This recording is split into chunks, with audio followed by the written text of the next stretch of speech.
Hola, bienvenidos. My name is Leslie Foster. Thanks for tuning in to learn more about our Costa Rica Spanish immersion trips for high school students.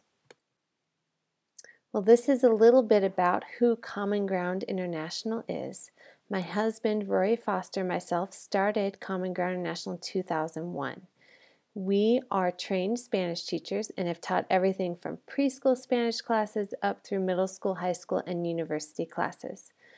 Currently, and when we started our company in 2001, we began teaching Spanish for specific purposes. So that means Spanish for individuals like healthcare workers or medical students or real estate agents or educators that need to know how to speak Spanish in order to get their work done, to do their job.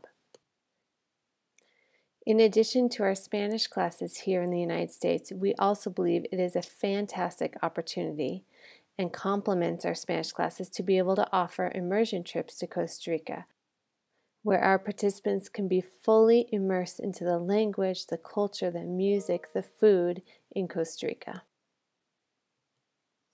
We know that there are several options out there for traveling to Spanish-speaking countries, and we thank you for considering our immersion program. This leads me to the first question: what does immersion mean to you? Often the word immersion is thrown out there without really thinking about what it means. When I hear the word immersion, a funny mental image pops into my mind, and that is of our kids running off the side of a pool, jumping full force and making a huge splash. And when they jump off with all their might, no body part is left sticking out of the water. In terms of this program, you are truly immersed into the Spanish language and culture of Costa Rica. This is an opportunity to live and breathe and experience the language, the sights, the sound, the music, the pop culture, the daily routines, the bus systems, everything in Costa Rica. There are huge benefits from a language learning perspective, and there can be personal challenges and growth as well as participants venture outside their comfort zones. Please take the time to learn more about this experience by continuing to watch this video before jumping in full force. When considering a quality immersion program, there are key factors that we encourage you to really investigate. The first component is the safety of the country and the towns that you'll be living in and traveling to. Another factor is the atmosphere of the town or city where participants will be doing their homestay in. Is it a town that represents typical lifestyle, or is it the hustle and bustle of a city that has lots of North American influence? Is it a party town? We'll hit on these issues pretty soon in this video. It is also important to do your research about the language school and the Spanish classes. Does it offer quality instruction? Who are the teachers? Do they have training in second language acquisition? It is also imperative that the language program has a fantastic record with the homestay families and that they offer great homestay experiences. It is also important to check out the types of community service work that's involved in the program. And some questions that we're going to talk about and that you should be thinking about: is it meaningful community service work? Is it language rich, meaning that the participants have to use their Spanish while doing their volunteer work? And of course, you can't go visit a country like Costa Rica and not experience the adventure aspect of it. The beaches, the volcanoes, the waterfalls, and doing some adventurous excursions. I will go in depth about these factors that really are the foundation that weave our immersion program together into making it a solid language learning and cultural learning experience for our participants.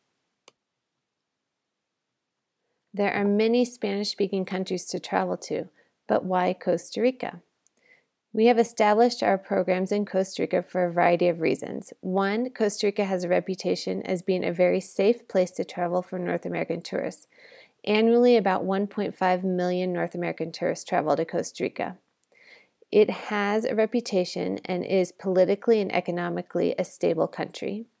The country is small enough, so about 2 countries of Costa Rica can fit into the state of Colorado, which makes it very easy to travel from the beach to the rainforest to the jungle to where our homestay families are and where we are located. I personally had my first experience in Costa Rica more than 15 years ago as a study abroad student, living with family, being immersed in the culture like we just talked about, and came away with a feeling of, I have got to get back to Costa Rica because I fell in love with the country, the people, the culture. Also, we have very deep roots in Costa Rica. For the past 12 years, we've been working with the language school, the host families, and 5 or 6 different nonprofit organizations where we do our volunteer work. Within Costa Rica, we are based in the small town of San Isidro de Heredia. It is about a half an hour outside of the capital of San Jose. Intentionally, we have chosen San Isidro because it is safe and not a tourist destination. You will not find North American chain restaurants, fast food restaurants, hotels, and there's not a lot of North American influence in this little town either. This town offers our participants the opportunity to engage in the typical small town Costa Rican lifestyle. This is the Google map of San Isidro de Heredia, and it truly is a small town. The population of San Isidro is 4,000 people, more or less, más o menos. In the center of the map, you see the grid. North to south, it is about 5 blocks. East to west, 3 blocks. That's the center of town. San Isidro also has the traditional layout of a typical small town in Costa Rica, with La Iglesia, the church, in the center of town, and the cancha de fútbol, the soccer field, right next to the church. Also in the center of town, you'll find the carniceria, where families go to buy their meat, their carne, the fruteria, where they buy fruit, the panaderia, where they go and get their bakery. So all the daily living tasks of going to the store, the post office, everything is very walkable right in the center of town. You'll notice the blue arrow that points to the language school. It looks like it's far out of town, but it's actually only about 800 meters. I would say about an 8-minute walk up from the center of town. It is also important for you to know that the majority of host families live just on the outskirts of the center of town or in the center of town. And so most of the students will walk to and from language school every day or to and from the center of town, and it is about between a 5 to 15-minute walk.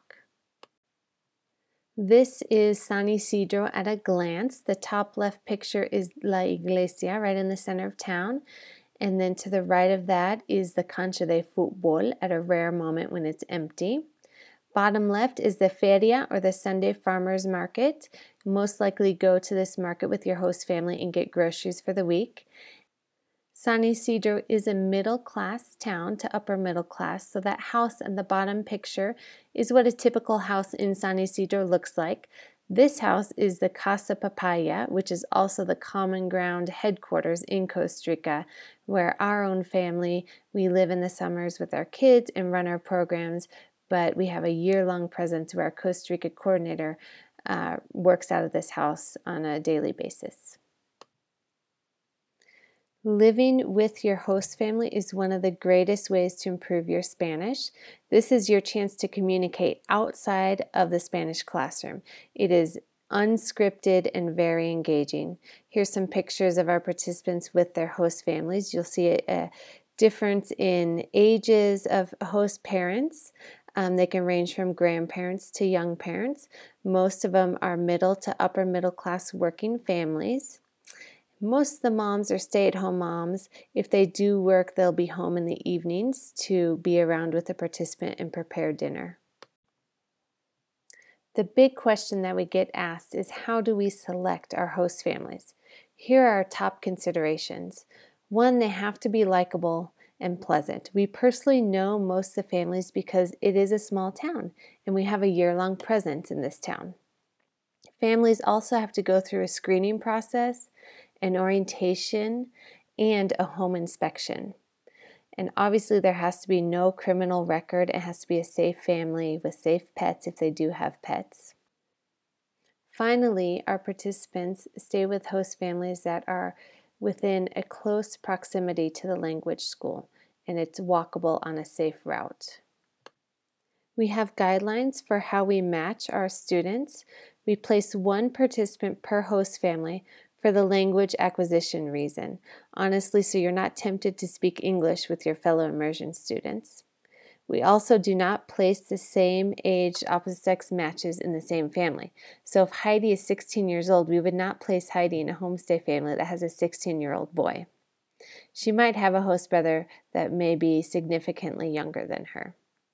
Each student gets their own bedroom and will most likely share a bathroom. If a participant has dietary restrictions or needs special accommodations, we'll work with specific host families on those requests. All of our participants have to fill out a homestay preference form, which lets us know and gives them the opportunity to tell us if they want any host brothers or sisters, whether they're allergic to pets or have any dietary restrictions. And we try to, as best as we can, match our participants with the right host families. This is the Instituto de Idiomas, which is the language school, and as you'll notice, it's a small instituto. It's not a big language institution, but the language bungalows are small intentionally so that the class sizes are kept small, 5 to 6 students per class. In addition to language classes, you'll see a cooking class, and we also do dancing classes and other things in a common space called the rancho. Spanish classes happen 4 hours a day, 5 hours a week. That may seem like a long time to be sitting in Spanish class, but they're actually interactive, engaging, and very communicative and fun. Upon arrival to Costa Rica, our participants take a language entrance exam that determines their ability both in speaking and written language and comprehension. And after taking that test, that'll help us to place the students in the proper level of Spanish class. In addition to Spanish classes that happen throughout the week, you'll have the opportunity to participate in cooking classes and dancing classes at the language school. All of our instructors are native Costa Rican Spanish instructors with credentials in teaching Spanish as a second language, so they are very experienced and have the training. And these are small, intensive Spanish courses that focus on oral communication. There's a good balance of grammar instruction combined with immediate opportunities to practice communication skills in a fun and engaging environment. The service learning projects that our programs contain are another great element that has the potential to take your Spanish truly to the next level. Spanish classes are a great way to test out new communication patterns and practice in a classroom environment. A host family arrangement provides fantastic communication and meaningful interactions. However, our collaborative community service projects allow for a deeper level of Spanish and cultural learning to happen that most travelers do not get while visiting other countries. We partner with local schools within the area, NGOs, and humanitarian organizations to provide meaningful, purposeful, and language-rich volunteer opportunities for our participants. Each year we collaborate on a variety of projects with these organizations with certain objectives in mind. The 3 objectives that really help us in planning these community service projects and help us guide our focus are these. We work with local organizations that have identified real needs within the target community. And the projects that we do are sustainable, meaning that they're happening before we get there and they'll be happening long after we finish our work with them. We're part of a larger project that is ongoing throughout the year. And our service learning work needs to be language rich, meaning that we're not going to go paint a wall for 20 hours a week, but we're going to be engaging in service projects where our participants need to use Spanish in order to complete the project. Oftentimes we work in resource-poor schools. You can see in this picture, and it gives our participants the opportunity to really see a part of the culture and a part of the language that maybe they're not used to seeing, and a lifestyle that they're not used to seeing. Our participants often come away with mixed emotions, sometimes a sense of sadness from experiencing realities that are outside of their comfort zone, such as poverty, lack of opportunity, resource-poor schools, and a deepened appreciation for their life situation at home in the United States. They also have a feeling of accomplishment that they were truly able to help a community. Here are just a few pictures of projects that we have participated in the past. The first, we've been able to help in science enrichment after school camps, where in local elementary schools, students have been pre-identified as low achieving in the area of science. And so we've been able to come in and partner with other Costa Rican high school kids and put on science enrichment camps. So making what we call masa mágica or oobleck, teaching the concept that changing from a solid to a liquid, making rockets and talking about gravity and things like that. Another project that we've participated in is helping students after school, teaching them about good study habits and getting into the routine of implementing some good study habits in hopes that they will become more organized and be able to complete their homework and things on time. It's been really neat to see our participants think of good study habits, whether that's making flashcards or teaching them how to outline notes and bringing down highlighters to donate to the school. And it's been a great opportunity to communicate about real life situations that these students are going through, real life troubles, and how our students can help them out in that regard. We've had the opportunity to go into 2 schools in particular that have a high dropout rate after 6th grade, about 60%. Students drop out in these 2 schools to help their families make an income. And we participated in a Stay in School campaign that these schools are putting on, where we teamed with other Costa Rican high school students and put on skits about the importance of staying in school and the long-term benefits. This is a great Spanish volunteer opportunity, also a real eye-opening experience to what other kids their age are going through and what type of environment they're growing up in. And one more example I'll talk about is the opportunity to participate in an art camp after school. In some of these schools, there's not an art and music program, and so it's an after-school kind of elective opportunity that we've been asked to be involved in. And this past summer, we took the book Brown Bear, What Do You See? Oso Pardo, ¿Qué ves allí? And adapted it into a play with elementary school students and created the set and helped them practice read their lines and practice reading in general and presented it to their parents and community members, and it was a very special activity. So as you can see, these sustainable community service projects are a great way to delve deeper into the language and culture in Costa Rica and also to experience what other kids their age are going through and how they're growing up. While the objective of our program is immersion and not tourism, we still think that Costa Rica is an incredibly beautiful country that must be explored. So while we work hard during the week, on the weekends we take off on adventures to explore the unique naturaleza of Costa Rica. Our participants are still immersed in the language and culture while visiting the rainforest, the beaches, the volcanoes, because our guides and trip leaders run these excursions in Spanish. On these excursions, our Spanish classroom moves outdoors when we begin to learn about the biodiversity of Costa Rica and have fun in Spanish. As you probably know, Costa Rica has several hot spots and must-see places to visit. We kick off our summer immersion trip with a 2.5-day trip to the Pacific coast to a small town and national park called Manuel Antonio. And Manuel Antonio was the first national park established in Costa Rica. So this is a great opportunity to see some incredible tropical wildlife in Costa Rica and also to ease into the language and culture, because we're not living with homestay families yet, but we're working as a group, we're doing some team bonding exercises, and we're still immersed in Spanish and testing out the new foods and music and things like that. This is a picture of the beach in Manuel Antonio around the national park area. As you can see, is gorgeous. Literally, la selva tropical, or the rainforest, runs right into the beach. It's a great beach to walk on, to see wildlife. Students can rent boogie boards, practice surfing, snorkel a little bit, and just have fun getting to know each other on the trip. The next few pictures are some snapshots of the things that we see and do inside Parque Nacional Manuel Antonio.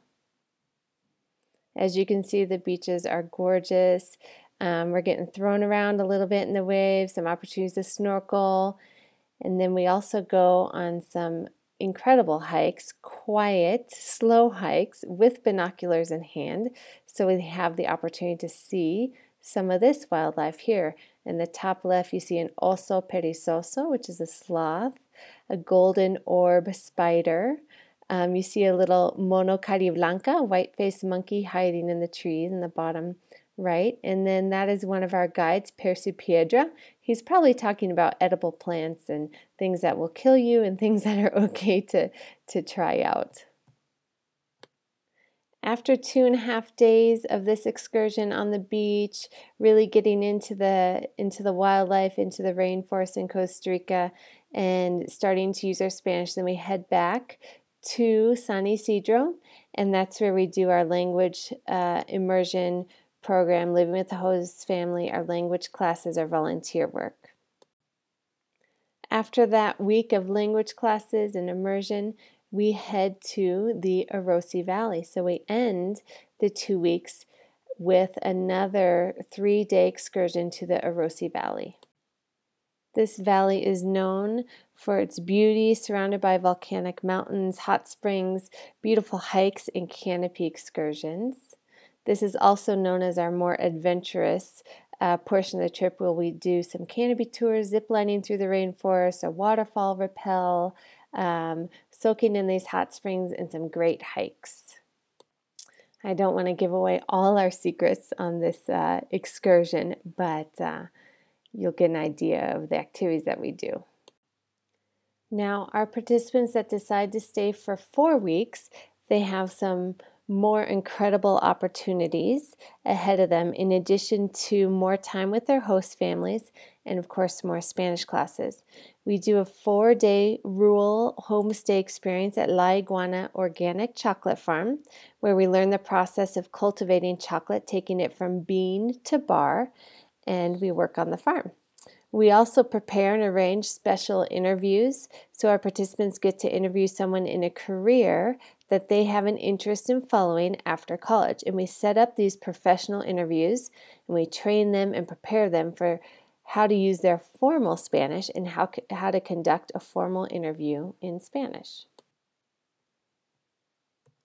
These are some shots of the farm La Iguana Chocolate, and it gives you an idea of what it looks like. It's rustic and tucked away in a small village, about 300 people, in the south central part of Costa Rica. It's a farm that has been in the family for generations, and so it is pretty much sustainable. They have vegetable gardens, they cultivate fruit, and obviously their cacao or chocolate, which is how they live. So in these pictures, you'll see the bottom right is a little cabana or cabina, kind of built up on stilts into the trees. That's an example of what the sleeping accommodations are like. So it's not like camping. There's running water and toilets, but it is, like I said, there's no air conditioning. It's a little bit more rustic. Our participants get the opportunity to actually work on the farm and cultivate chocolate. So in addition to cultivating chocolate, they get to harvest vegetables from the garden, help prepare meals for the family in our groups, take care of the pigs and chickens, maybe even milk a cow. These pictures show day 1 out in the cocoa fields using our machetes. Don't worry, we go through a machete training course, a brief course about how to use them safely. And we're using them to cut the cocoa fruit off the tree. And you see those big pods in the far right picture. Those are the chocolate fruit. That's where the process initiates. These pictures show the next steps in cultivating chocolate. It's called a process of taking it from bean to bar. So after spending a day in the fields, cutting the fruit off the trees, we get the opportunity to roast, peel, shell, grind, and actually make chocolate truffles. Being at La Iguana Chocolate Farm for 4 days is a wonderful opportunity to see yet a different lifestyle in Costa Rica and to experience a local family, communal living, and it is very immersion based because you're speaking Spanish during this whole process from bean to bar and just working on the farm. This is often the highlight of the 4-week immersion program from our students' perspective. So what do you want to be when you grow up? Do you want to be an engineer, an actor, a professor, a teacher, a biologist, or a tour guide? Well, in Costa Rica, we arrange an interview for you with a Costa Rican professional who is working in a field that you might be interested in. This is a great opportunity for you to practice your formal use of Spanish and to also conduct an interview in Spanish. The next few slides are both parent and participant testimonials for you to read through. So read through them, take the time, and if you wish to talk in person over the phone or via email with families that have participated in our Costa Rica immersion trips, we would be happy to get you that information, their contact information. So email me today.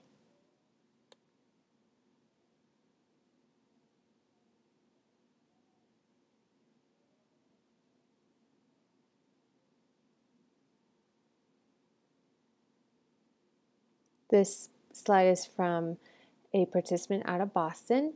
This next one is from a participant from Texas.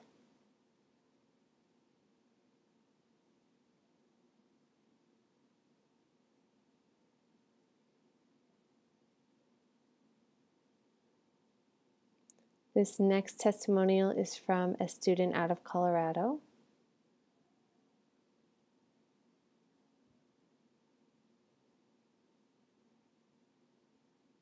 And another student out of Colorado.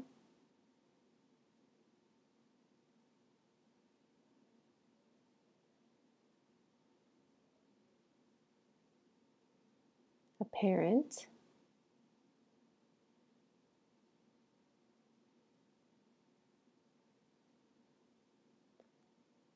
One more participant.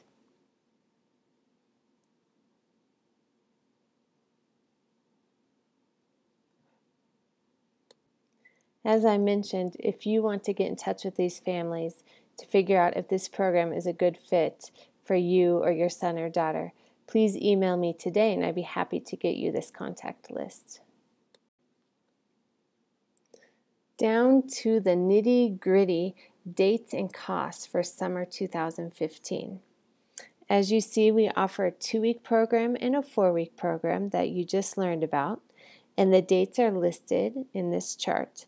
This table gives you a breakdown of what is included in the cost of the trip and what is not included. Our program originates from Denver. However, if you live on the East or West Coast and would like to meet us in Costa Rica, we are more than happy to help you arrange that and have our Costa Rica coordinator meet you at the airport in Costa Rica.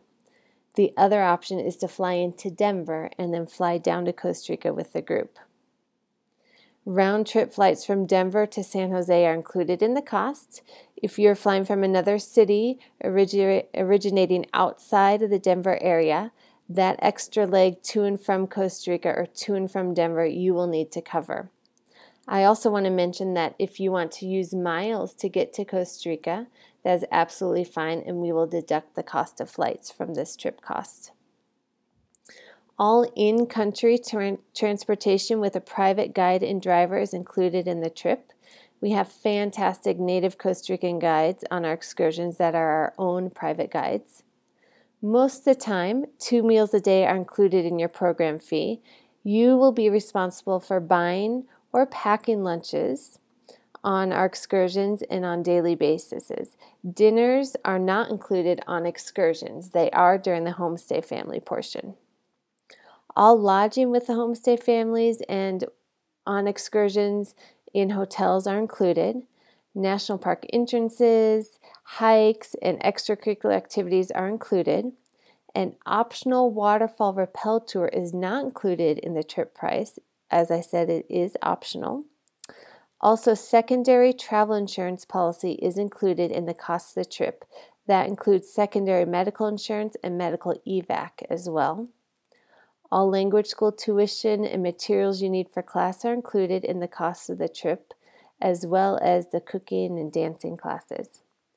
When you leave the country of Costa Rica, there's an exit tax of $29 to $30, and that is not included in the cost of this trip. What is the next step? If you feel that this program is a good fit for you, email me today. If you have questions, email me today. If you've decided that you want to participate in this trip, you need to go online and apply for the program by January 1st. It's an online application. You also at that time will make your deposit online, and then our pre-departure preparations begin in March, where we get the whole group together and we do some virtual meetings, 4 virtual meetings, in order to prepare our participants for this experience. Thank you so much for the opportunity to share our Costa Rica Immersion program with you. If you are wondering if this is a good fit for you, please give us a call or email us today. You can also check out more pictures of our programs, past programs, on our Facebook page. So be sure to go to Common Ground International and like us. Thank you so much for this opportunity, and we look forward to hearing from you soon. Adios.